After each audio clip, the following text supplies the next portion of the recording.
Hello, what's up mga idol? So this Mark na to ni Roscas ng Mark TV. So sa video natin yun, so meron tayong tutorial kung paano maglagay ng ads sa... So yun mga idol, so bago yan, kailangan mag-download kayo ng YouTube Studio. Ano yung YouTube Studio? Ito yun, no? Yan. Yan, no? YouTube YT Studio. Kita nyo ba? And download nyo lang sa Google Play Store. And after magka-download, so kailangan mo makapag-login. So ako ilalagin ko yung account ko. Hello, login. Ano ba dito? Get start. Okay na to. Yan. Pag nakapag-login ka na, then, bigyan ko ng sample dito. Ito. Yan. Itong nasa unahan ko, yung latest kong video. So, nakita nyo, nakalagay, monetize on.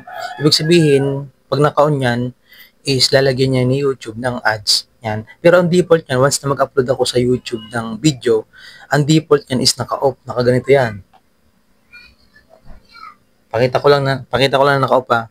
Yan, on, then off. Yan. So, yan yung default niya, naka-off po siya. Yan, monetization is off. So, kayo ang maglalagay ng lagayan ng ads ni YouTube. Kasi once na naka-off yan, hindi yan malalagay ni YouTube ng ads. So, i-on natin siya. Yan. Then, click natin itong monetization. Then, click yung off. Then, click yung on.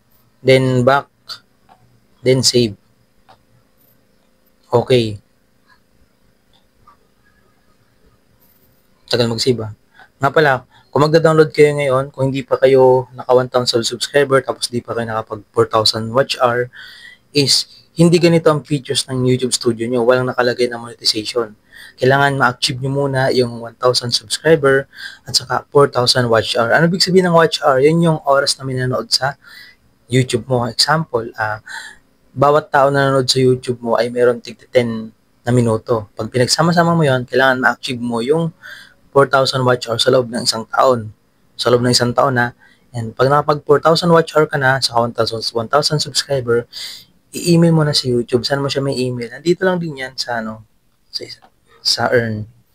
And sa akin kasi wala na kasi na-email ko na si YouTube eh. So may nakalagay dito na email me pag naabot mo na yung 1,000 subscribers sa 4,000 watch hour. Dito mo rin siya ma-monitor kung ilan na yung subscribers sa watch hour mo. Dito rin sa part na to.